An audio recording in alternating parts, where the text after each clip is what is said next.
Channel फिर आपका एक बार हार्दिक स्वागत करता है, हार्दिक अभिनंदन करता है। आइए मूव करते हैं नेक्स्ट टेस्ट सीरीज की तरफ एक अच्छे ग्रामर कंसेप्ट के साथ। आइए आज का पहला क्वेश्चन फिर आपसे क्या उम्मीद करता है या आप क्वेश्चन से क्या उम्मीद करते हैं। देखिए question. Mister Sharma with his wife and children present in an elegant ceremony.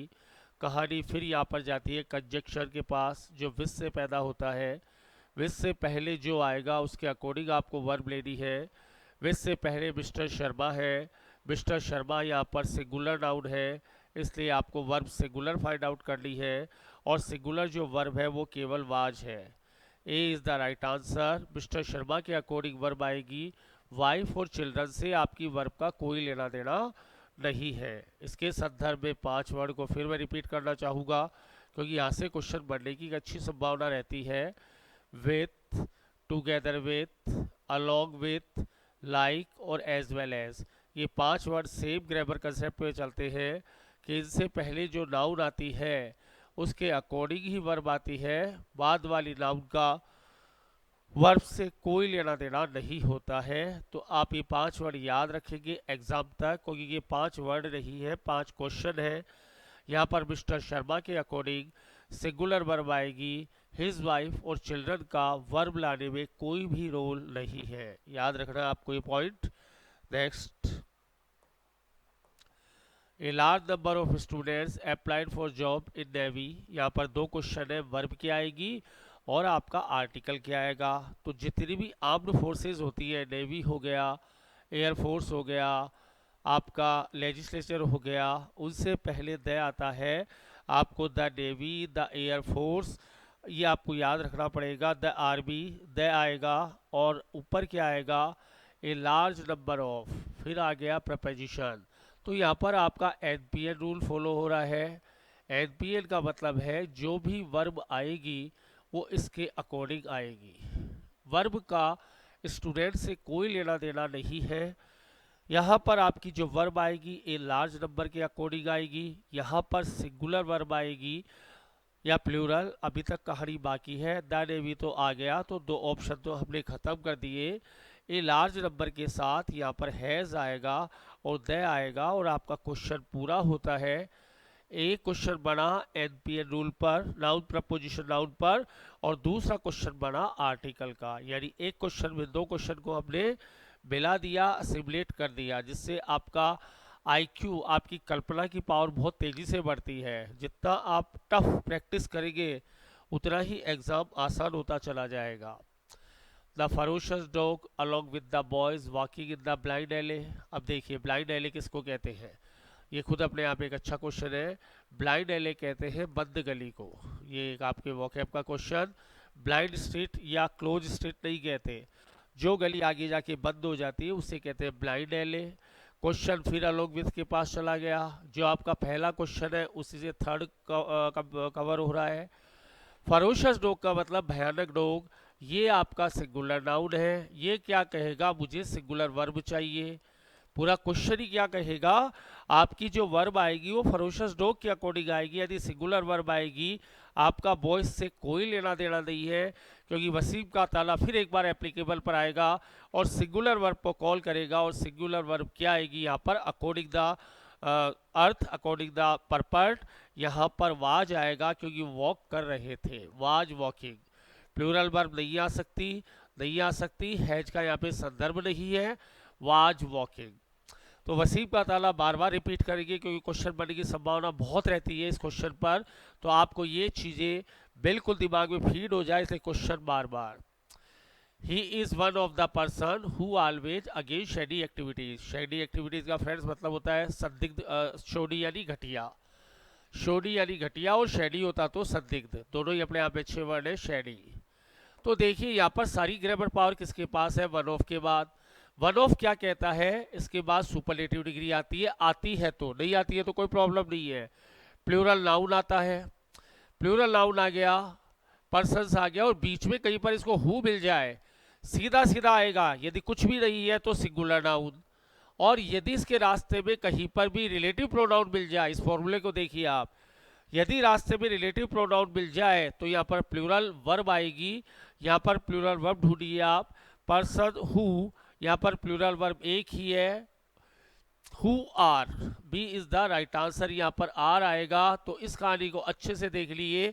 यदि ओएसपी रूल सीधा सीधा जाएगा तो सिंगुलर वर्ब आएगी, और यदि रास्ते में उसको हु या कोई भी रिलेटिव प्रोनाउन मिल गया तो आपकी जिसे कहते हैं प्लूरल वर्ब आएगी। ओएसपी का मतलब समझ में आ गया आपको? वन ऑफ, सुपरलेटिव डिग्री आए तो ठीक है, नहीं आए तो कोई प्रॉब्लम नहीं है। और प्लूरल नाउन, उसके बाद वर्ब की कहानी क्या कहती है? सीधा है रास्ता, सिंगुलर वर्ब से मिलेगा। रास्ते में मिल गया हु मिल गया, इसको प्लूरल वर्ब आएगी। ऐसे क्वेश्चन, यदि ये टेंस का ही पार्ट बी है, ये और बता दूं आपको, this is the part B of the tense. लोग इसको पढ़ते नहीं है, कोई पढ़ाता नहीं है, लेकिन क्वेश्चन आते तब पता चलता है कहाँ से आया। Bad news, always fast. News दिखने में प्लूरल है, लेकिन इसको सिंगुलर मानते हुए आप जिसे कहते हैं सिंगुलर वर्ब भी यूज करेंगे। यहाँ पर क्या आएगा? बहुत तेजी से दौड़ती है, ट्रेवल्स आएगा। क्यों? ट्रेवल्स आपकी सिंगुलर वर्ब है, ट्रेवल्स आपकी सिंगुलर वर्ब है। और इसी प्रजाति के तीन वर्ड और, सीरीज, इनिंग्स और न्यूज। फॉर्मूला मैंने सिन डाल दिया, सिन यानी पाप। सिन के बाद हमेशा सिंगुलर वर्ब आएगी, याद रहेगा फॉर्मूला। सिन के बाद क्वेश्चन आने की संभावना बहुत अच्छी है। सीरीज दिखने में प्लूरल दिखता है, बोले प्लूरल वर्ब लगा दो, खुद के ग्रामर लगाते हैं जो गलत है। सीरीज, इनिंग्स और न्यूज के बाद जो वर्ब आएगी वो सिंगुलर होगी। याद रखने का तरीका, सिन के बाद यदि वर्ब आएगी, यानी सीरीज, इनिंग्स और न्यूज के बाद यदि वर्ब आती है तो वर्ब कैसी होगी? सिंगुलर। एक क्वेश्चन में तीन क्वेश्चन कवर कर गए आप indirectly. Sania notice that a gang of dacoits coming to attack my house. दो क्वेश्चन कह दे तो आपका एनपीएन रूल फॉलो हो गया। इतना सा देखना है आपको। ए गैंग ऑफ डकैत, वर्ब डकैत के अकॉर्डिंग आएगी या गैंग के अकॉर्डिंग? आपको पता है गैंग के अकॉर्डिंग आएगी, क्योंकि क्वेश्चंस बहुत आ रहे हैं, अब आप एक्सपर्ट होते जा रहे हैं। यहाँ पर गैंग के अकॉर्डिंग वर्ब आएगी, डकैत से वर्ब का कोई लेना देना नहीं है, क्योंकि आप एनपीएन रूल को फॉलो कर रहे हैं।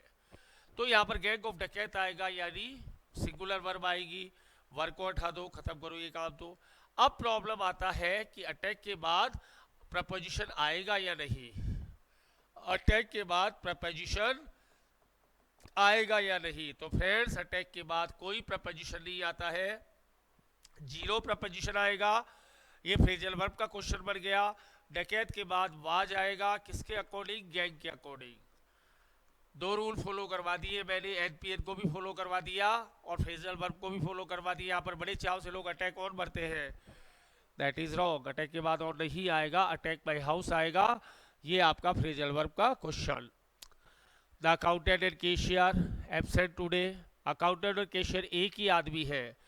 अकाउंटेंट और कैशियर एक ही आदमी होने के कारण वर्ब आपकी सिंगुलर आएगी। क्यों? कैसे पता चला एक ही आदमी है? क्योंकि यहाँ पर द एक ही बार लगा हुआ है, इसलिए अकाउंटेंट और कैशियर मिस्टर शर्मा है, एक ही पर्सन है। इज आएगा, ए इज द राइट आंसर। हाँ, या कैशियर के साथ भी द होता तो दो आदमी हो जाते और वर्ब आपकी प्लूरल हो जाती। कंसेप्ट बड़ी चीज होती है friends. If I would not commit his blunder, this blunder. यदि मैं तुम्हारी जगह पर होता तो मैं ये गलती नहीं करता। इफ की इम्पॉसिबल कंडीशन, यदि मैं होता तो क्या आएगा? वर आएगा। और मेरे पास होता तो हैड आएगा। आज किसकी जरूरत है आपको? वर की। ढूंढिए, A is the right answer. If की काल्पनिक शर्त में या तो वर आएगा या हैड आएगा, कॉमा आएगा। दूसरी ग्रामर, रिजल्ट पार्ट में वुड या कुड भी आ सकता है। यहाँ पर वुड और कुड में से कोई एक, यानी एक क्वेश्चन दो बाओं का बेटा है। मॉडल से भी कवर हो रहा है और इफ की कंडीशन से भी कवर हो रहा है। हैड का भी, यदि मेरे पास लो की डिग्री होती तो मैं भी आरजेएस देता। If I had low degree I would appear in RJS examination. Many student frustrated because of unemployment. Many ये कहानी पूरी घुमा रखी है। मैनी ए के साथ दोनों सिंगुलर, वर्ब भी सिंगुलर और नाउन भी सिंगुलर, दोनों सिंगुलर आएगा मैनी ए के साथ। तो स्टूडेंट तो आ गया, और वर्ब कैसी आएगी? वर्ब आएगी यहाँ पर इज। लोग मैनी ए और मैनी में कोई फर्क नहीं समझते हैं, दोनों से एक ही चीज है।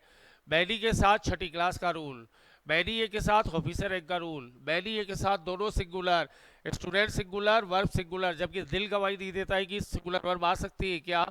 इन्हें कहानी को यूटर्न दे रखा है, तो एक ही बात मानेंगे, मैनी की बात नहीं मानेंगे। None of my friends applying for this job, कहीं पर भी नन ऑफ आ गया, ये वन ऑफ के पड़ोस में रहता है, लेकिन ये कहता है अपनी कोई रास्ते में हु मिले चाहे नहीं मिले, अपने साथ हमेशा सिंगुलर वर्ब आती है, अपने साथ हमेशा सिंगुलर वर्ब आती है नन ऑफ के साथ, इसलिए सिंगुलर वर्ब को ढूंढना है इज। वन ऑफ और नन ऑफ में क्या फर्क है? नन ऑफ कहता है आप पे हमेशा सिंगुलर वर्ब, हमेशा सिंगुलर वर्ब। वन ऑफ कहता है दो वर्ब। सिंगुलर तब लेता हूँ जब रास्ता क्लियर हो, और रास्ते में हु और विच हो तो मैं प्लूरल वर्ब ले लेता हूँ। मेरी दो कहानी है, इसकी एक कहानी है। The cabinet minister as well as the prime minister, फिर वही कहानी आ गई। एज वेल एज पे कहानी आ गई आपकी। एज वेल एज से पहले देखो, एज वेल एज से पहले देखो कैबिनेट मिनिस्टर है, वर्ब कैसी आएगी? प्लूरल वर्ब आएगी। क्वेश्चन देखते ही ग्रामर पे जंप लगाना है, क्वेश्चन देखते ही ग्रामर पे जंप लगाना है, फालतू रामायण नहीं पढ़ना ही नहीं, आगे काय को पढ़े। कैबिनेट मिनिस्टर को देखा, प्लूरल वर्ब के पास गए, ढूंढो प्लूरल वर्ब कौन सी है। यहाँ पर है as well as the prime minister were at the airport, were एक प्लूरल वर्ब है। B is the right answer, इसके अलावा कोई आंसर आपका है नहीं। हाँ, इसको उल्टा कर दीजिए आप, द प्राइम मिनिस्टर, ये सही है, अकेला ये गलत आ गया। प्राइम मिनिस्टर को उल्टा कर देंगे आप, और इसको इधर कर देंगे आप, वर की जगह वाज हो जाएगा। तो यहाँ पर जो वर्ब आई किसके अकॉर्डिंग आई? कैबिनेट मिनिस्टर के अकॉर्डिंग। और वसीम का ताला तीसरी बार आज लगा दिया। फिर आ गया जो अभी किया था, a series of lectures of Indian philosophy arrange by the university. ठीक है साहब, कहानी ढूंढिए एनपीएन रूल। देखो कितना जबरदस्त क्वेश्चन है। कहानी कहाँ गई? एनपीएन रूल के पास, नाउन प्रपोजिशन नाउन के पास, उसमें फिर कहानी पैदा हो गई। एनपीएन रूल ने फॉलो किया, इस पर कहानी अटक गई। ये तो आ गया कि वर्ब तो इसके अकॉर्डिंग आएगी। फिर आप उलझ गए कि साहब ये तो बहुवचन है ना। अभी अभी कहा कि इसको दिखता बहुवचन है, लेकिन है आप पे सिंगुलर नाउन। जब नाउन सिंगुलर है तो वर्ब कैसी आएगी? सिंगुलर आएगी, और सिंगुलर वर्ब आपकी इज है, इसके अलावा कोई आंसर नहीं आएगा। A series of lectures of Indian, lectures के अकॉर्डिंग वर्ब नहीं आएगी, आपकी सीरीज के अकॉर्डिंग वर्ब आएगी। इज आएगा, आर नहीं आएगा। दो क्वेश्चन यहाँ पर अटके पड़े हैं, एक कवर हो रहा है एनपीएन से और दूसरा कवर हो रहा है आपका सीरीज से। 100% गलत होने की संभावना, लेकिन आपको नहीं करना है, दुनिया को करने दो। फिर एक अच्छा क्वेश्चन आपके पास, आप एक अच्छे क्वेश्चन के पास, the house with all in furniture and exotic plants, पीछे पढ़ो नहीं है, इसको पकड़ लो बस। विथ आया, विथ से पहले क्या आया? द हाउस आया। हाउस को क्या चाहिए? सिंगुलर वर्ब चाहिए। कहानी खत्म। इतनी सी कहानी है, ढूंढो सिंगुलर वर्ब। सिंगुलर वर्ब कौन सी है? नहीं है, नहीं है, नहीं है, was is the right answer. कहानी खत्म, बस इतनी सी कहानी है। आगे को पढ़ के क्यों टाइम खराब करे, क्यों एनर्जी खराब करे, या क्यों ये शो करेगी साहब हमको पूरा पढ़ के ही आंसर आएगा, हमें तो जो आंसर मिल गया खत्म कहानी। द हाउस के अकॉर्डिंग वर्ब आएगी विथ। आज 4 क्वेश्चन बने हैं वसीम के ताले पर, बहुत अच्छे 4 क्वेश्चन। ये हाउसेज होता तो अपन प्लूरल वर्ब लेते, लेकिन प्लांट्स का और फर्नीचर का कोई लेना देना नहीं आपकी वर्ब से। Her first offspring could not survive, उसकी जो पहला औलाद है वो बच ना सकी, सर्वाइव का मतलब जिंदा ना रह सकी। But her other two alive till now, अब यहाँ पर खेल आ गया, बाकी दो अभी जिंदा है। अब फिर कहानी पैदा होती है, क्या ऑफ स्प्रिंग में एस आता है क्या या नहीं आता? सबसे पहले तो ऑफ स्प्रिंग के साथ प्लूरल वर्ब आएगी, इस ऑप्शन को हटा दो, इस ऑप्शन को हटा दो। और दूसरा, ऑफ स्प्रिंग में कभी भी एस नहीं आता, इस एस को आप हटा देना। ऑफ स्प्रिंग खुद बहुवचन है, इसमें कभी एस नहीं आएगा, वर्ब प्लूरल लेगा। याद रहेगी कहानी, ऑफ स्प्रिंग में कभी एस नहीं आएगा, लेकिन फिर भी वर्ब प्लूरल लेगा। इसी ग्रामर को करोबरेट करते हुए आंसर नंबर ए की तरफ मूव करते हैं। ऑफ स्प्रिंग आर आएगा, ऑफ स्प्रिंग्स नहीं होता है, और ऑफ स्प्रिंग इज नहीं होता है, एस नहीं आएगा, और वर्ब कैसी आएगी? प्लूरल आएगी। Shama is more beautiful than in the colony, then Shama दूसरी लड़कियों के बजाय बहुत सुंदर है। आंसर मत देखना, जब किसी वस्तु की तुलना करनी हो तो उस वस्तु को बाहर निकाल लिया जाता है। बाहर कैसे निकालोगे? देन के बाद एनी आएगा, एनी के बाद अदर आएगा, अदर के बाद सिंगुलर नाउन आएगी। याद रहेगी कहानी, एनी अदर सिंगुलर नाउन। शामा दूसरी लड़कियों की बजाय ज्यादा सुंदर है, देन के बाद एनी आएगा, एनी के बाद अदर आएगा, अदर के बाद सिंगुलर नाउन आएगी। ढूंढो ऑप्शन कौन सा है? नहीं हो सकता, नहीं हो सकता, नहीं हो सकता। Any other girl, B is the right answer. याद रहेगी कहानी, किसी वस्तु की तुलना करनी हो तो तुलना करते समय उस वस्तु को बाहर निकाल लिया जाता है, और ग्रामर में देन के बाद एनी अदर सिंगुलर नाउन। मैं फिर कहता हूँ अच्छा पेपर करना है, ऑप्शन मत देखना, ग्रामर कंसेप्ट लगाना, फिर ऑप्शन अपने आप आएगा। योर ब्रदर इज, बहुत अच्छा क्वेश्चन, आपने क्या किया I don't know. Your brother is, आपने कहा sir stronger then taller, stronger then taller, option आपका बिल्कुल गलत है। क्यों गलत है? एक वस्तु के, एक व्यक्ति के दो गुणों की तुलना करनी हो, एक याद रखना है, एक व्यक्ति के दो गुणों की तुलना करनी हो तो ईआर से बना हुआ शब्द कभी काम में नहीं आएगा। ईआर से बना हुआ शब्द कभी भी काम में नहीं आएगा, इसलिए ऑप्शन सी आएगा। Your brother is more strong than tall, जबकि स्ट्रॉन्ग का स्ट्रॉन्गर बनता है, टाल का टालर बनता है नहीं बनाना, क्योंकि एक और मोबाइल को याद रख लेना, आपका मोबाइल लंबा ज़्यादा है चौड़ा कम है, तो your mobile is more long than wide आएगा, लॉन्गर देन वाइडर नहीं आएगा। क्वेश्चन करोगे तो दिमाग खुलेगा, सिलेबस करने से सिलेक्शन आज तक तो ना किसी का हुआ है ना कभी होगा। The population of China is India, comparative degree लगानी है। चाइना की पॉपुलेशन इंडिया से ज़्यादा है, तो कंपेरेटिव डिग्री तो आएगी, ये बात तो तय है। तो कंपेरेटिव डिग्री आएगी तो ऑप्शन हटाते चलो आप। Population of China greater than those of, the greater आता नहीं है, हटा दो। ग्रेटर देन इंडिया, यदि आपने ए ऑप्शन किया है तो आपका ऑप्शन बिल्कुल गलत है। क्यों गलत है? क्योंकि ये अधूरा क्वेश्चन हो गया। Population of China is greater than India, तो क्या अर्थ आया? चाइना की पॉपुलेशन इंडिया से ज़्यादा है, इंडिया से तुलना नहीं हो रही भाई लोगों, इंडिया की पॉपुलेशन से तुलना हो रही है, इसलिए आपको जाना पड़ेगा ऑप्शन बी के पास। B is the right answer. Greater आ गया, आ गया, देन आ गया, आ गया। तो ये दैट ऑफ क्यों आया? ये कहानी अभी जिंदा है। दैट ऑफ इसलिए आया कि आप पॉपुलेशन वर्ड को दोबारा नहीं लिख सकते, इसलिए दैट ऑफ में पॉपुलेशन छिपा हुआ है। क्लियर? अब आपका अर्थ हो गया, चाइना की पॉपुलेशन इंडिया की पॉपुलेशन से, इंडिया की पॉपुलेशन से ज्यादा है, ना कि इंडिया से।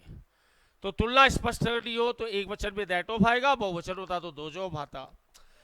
जितने क्वेश्चन करोगे उतना ही क्लियर होते चले जाएंगे आप। The course of action is the other, the course of action is the other. फिर कहानी प्रीफर के पास गई, प्रीफर की कहानी सुनिए, प्रीफर या प्रेफरेबल की। प्रेफरेबल, ये क्या कहता है? मेरे बाद कभी देन नहीं आता, तो देन वाला ऑप्शन तो देखो कौन सा है, हटाओ। अब रह गया ये वाला ऑप्शन, तो ये कहता है मेरे से पहले कभी मोर नहीं आता, क्योंकि मैं अपने आप में कंप्लीट कंपेरेटिव डिग्री हूँ। मोर वाला ऑप्शन हटाओ। मैंने 3 ऑप्शन हटाए हैं ताकि क्वेश्चन आंसर ढूंढा है, आंसर अपने आप भी आ गया, प्रेफरेबल टू। जागृति शर्मा की पेप्सी मैंने आपको लिख के भेज दिया था, जागृति शर्मा की पेप्सी जहाँ जहाँ भी आ गई टू आएगा, टू आएगा, और उससे पहले कभी भी मोर नहीं आएगा। उसी क्वेश्चन पर आधारित है आज का हमारे question, preferable to. Clear? Fundamental strong होने चाहिए, सिलेबस करने से सिलेक्शन फिर नहीं होता है। He was not so as Prem, यहाँ पर आपकी असमानता बतानी है, तो आपको क्या करेंगे? एज हो या सो एज हो, याद रखना है, एज हो या सो एज हो, समानता बतानी हो या असमानता बतानी हो, एज हो या सो एज हो, समानता बतानी हो या असमानता बतानी हो, दोनों में पॉजिटिव डिग्री आएगी। ढूंढो पॉजिटिव डिग्री कौन सी है? नहीं है, नहीं है। Intelligent is the right answer. He was not so intelligent as Prem, वो प्रेम के जितना इंटेलिजेंट नहीं था। सो एज है तो भी पॉजिटिव डिग्री, एज है तो भी पॉजिटिव डिग्री। आपका इस समय कंसेप्ट कहाँ गया? कितने क्वेश्चन आपने सही किए? बात करेंगे आपसे फुर्सत मिलने पर। Raja won no than 500 rupees in the lottery, आपने लिखा sir no, Raja won no less than, आपका आंसर अप्रोक्सीमेटली एब्सोल्युटली गलत है। क्यों? रुपीस को आप काउंट कर सकते हो, तो लेस तो आएगा ही नहीं। तुलना में फ्यू आता नहीं है, तुलना में ए फ्यू भी नहीं आता, fewer is the right answer. पकड़ में आ गई कहानी? यदि आपने लेस भर के सोचा है मेरा क्वेश्चन सही है, तो आप गलत जगह पैर रख रहे हैं, बारूदी सुरंग पे पैर रख रहे हैं, और वो आपको डायनामाइट करके उड़ा देगी। Did you here what was said bye हर, आपको यहाँ पर जो है एक्टिव पैसिव, ये पैसिव का सेंटेंस है, आपको इसकी एक्टिव ढूंढनी है। क्या ढूंढनी है? एक्टिव ढूंढनी है। तो वाज सेड यदि किसी का आंसर है, वाज सेड यदि क्वेश्चन है, तो उसके आंसर में V2 ही आएगा, ये बात तो बिल्कुल तय है ना। ढूंढो V2 वाला कौन सा आंसर है? नहीं है। यहाँ पर डिड यू हियर और डिड शी हियर ये हो नहीं सकता है, तो आंसर कहाँ जाएगा, केवल सी के पास। डिड यू हियर ऐसा का ऐसा आ गया, वॉट शी सैड हमको मिल गया, क्योंकि सैड हमारा आंसर है तो क्वेश्चन वाज V3 होगा, और वाज V3 यदि हमारा क्वेश्चन है तो V2 हमारा आंसर होगा। I remember them taking me to library, special type की पैसिव है, ये रिमेंबर ही आएगा, एग्जाम में आएगा, तो इसलिए मैंने इसको स्पेशल लिया है। रिमेंबर आ जाए, किसी भी रिमेंबर ही आएगा, हम आज जू की जगह लाइब्रेरी कर देगा, इतना सा और बता देता हूँ आपको, और कुछ नहीं करेगा, टेकिंग को भी चेंज नहीं करेगा, वहाँ जू की जगह लाइब्रेरी कर देता है। आपको कुछ नहीं करना, बिग वाला आंसर ढूंढना है, बस कुछ भी नहीं करना है, बिग वाला आंसर ढूंढना है। ये ट्रिक बता रहा हूँ, I remember being taken to the zoo. आप सोचो इसका कोई रूल है, इसका कोई बेस है, तो इसका बेस ग्रामर के पास भी नहीं है। हमको शाम दाम दंड में अपने क्वेश्चंस क्लियर करने हैं, उससे ना तो आर्गुमेंट करना है ना पीएचडी करनी है। खत्म आ गया, रिमेंबर आए, उस पैसिव में बीइंग जरूर आता है, बीइंग थर्ड फॉर्म, बस कहानी खत्म। टेकिंग तो टेकन हो जाएगा, और कुछ होगा तो वो हो जाएगा, और बाकी दिमाग ये कहाँ गया, आई कहाँ गया, इतना दिमाग हमें नहीं लगाना, क्योंकि इतना आंसर तो ग्रामर के पास भी नहीं है। जब उसके पास नहीं तो अभी क्या तकलीफ है।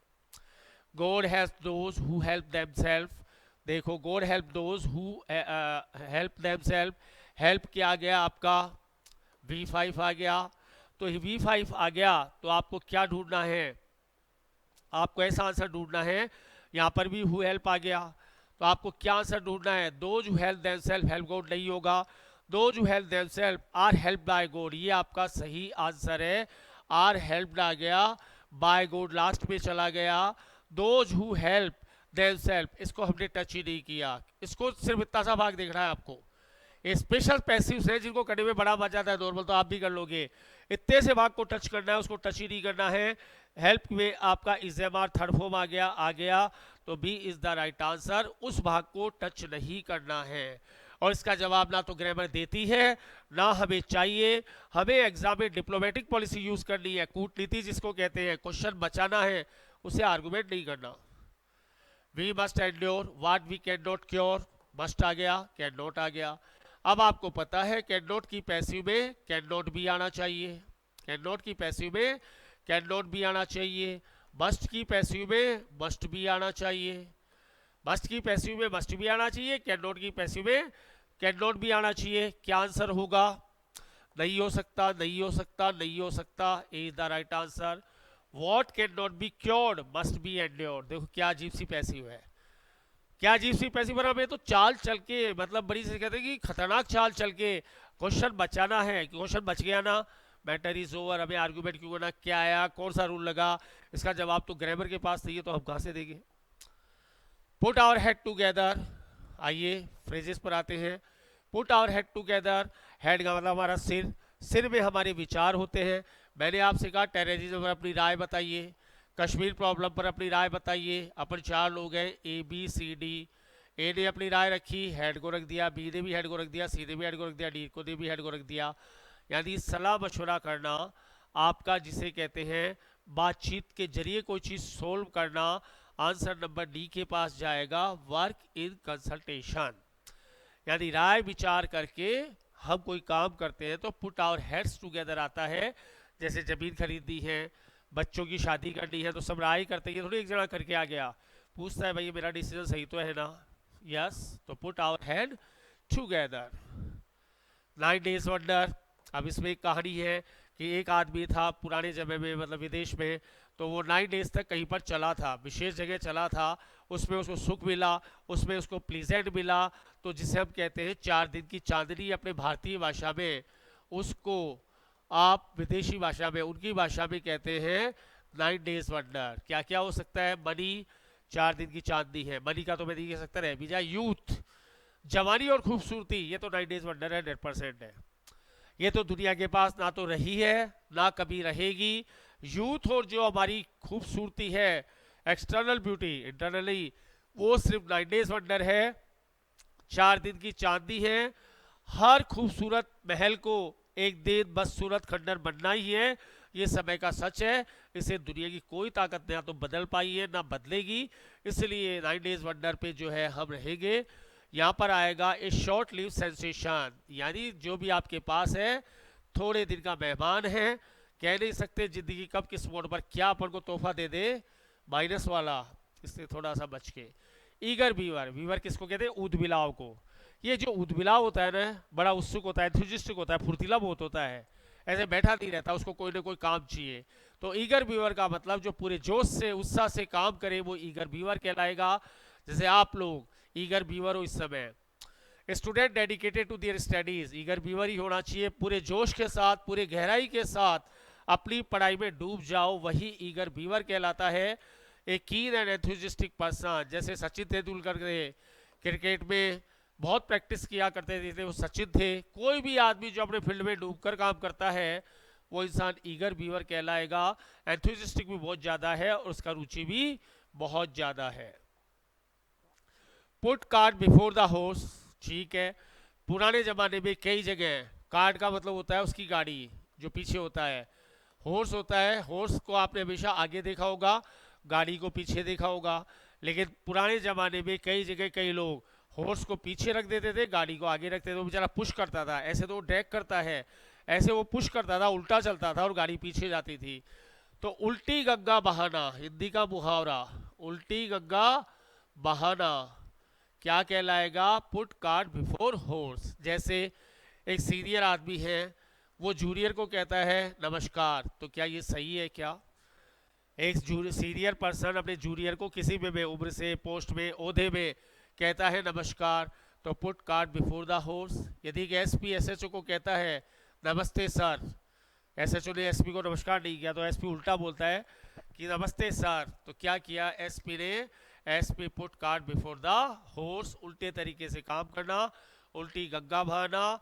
Do last thing first, D is the right answer. जो लास्ट में करनी थी वो पहले कर दी, उल्टी कर दी, रिवर्स सिचुएशन में काम कर दिया, that is live from head to mouth. एक जगह काल पड़ा, फैमिन पड़ा, अब तो वहाँ पर फैमिन पड़ा तो भूख तो लगेगी, तो लोगों को जो भी मिला, जैसा भी मिला, कच्चा पक्का मिला, हैंड से लिया और माउथ में खा लिया, हैंड से लिया और माउथ में खा लिया। पकाने का वक्त किसको है?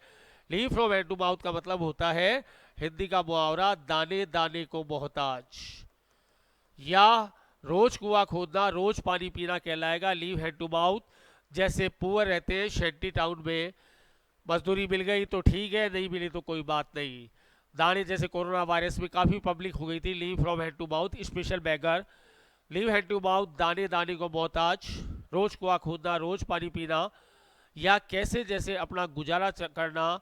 तो आंसर नंबर ए के पास जाएगा, consuming daily what little is earn, जो कुछ भी थोड़ा सा कमाया उसी को खा लिया। 500 रुपये मजदूरी मिली थी, शाम होते होते आटा दाल चावल चीनी बीड़ी 500 रुपये में लग गए, लीव हैंड टू माउथ। ये 6 बहने हैं, 6 सिस्टर्स हैं, 6 नहीं 7 सिस्टर है, इनको उतारेंगे एक साथ वक्ताने पर। गो डच, ये जो डच लोग होते हैं ना, ये लोग थोड़े कंजूस टाइप के होते हैं, और ये स्पेशल बात वो होती है, ये अपना बिल खुद ही पे करते हैं। तो 4 डच गए होटल में, 2000 का आया, 500 रुपये दे दिए, ना तो 550 दिए ना 450 दिए। तो गो डच का मतलब होता है रेस्टोरेंट में गए 4 डच लोग, इन्होंने क्या किया, जो 2000 का बिल आया था 500 रुपये दे दिए। तो आपका क्या आ गया, डिवाइड द कोस्ट, जो भी कोस्ट आई 2000 आई तो 500 ना तो 450 दिए ना 550 दिए, भाई मेरा 500 बनता है। गो डच, डच लोगों की विशेषता होती है डिवाइड द कोस्ट। तो फ्रेंड्स ये थी हमारी 30 क्वेश्चन की सीरीज, उम्मीद है आपको बेनिफिशियल साबित हो रही होगी। बहुत बहुत अच्छी मेहनत करें, क्योंकि हमारा टारगेट फिर मैं कह रहा हूँ 75 ऑफ 75। तो इस महायज्ञ में, अश्व यज्ञ में आपकी आहुति की और मेरी आहुति दोनों की ज़रूरत है। मेहनत अपन करेंगे और इसका रिजल्ट जमाना देखेगा। इसी के साथ thank you very much, thank you very much.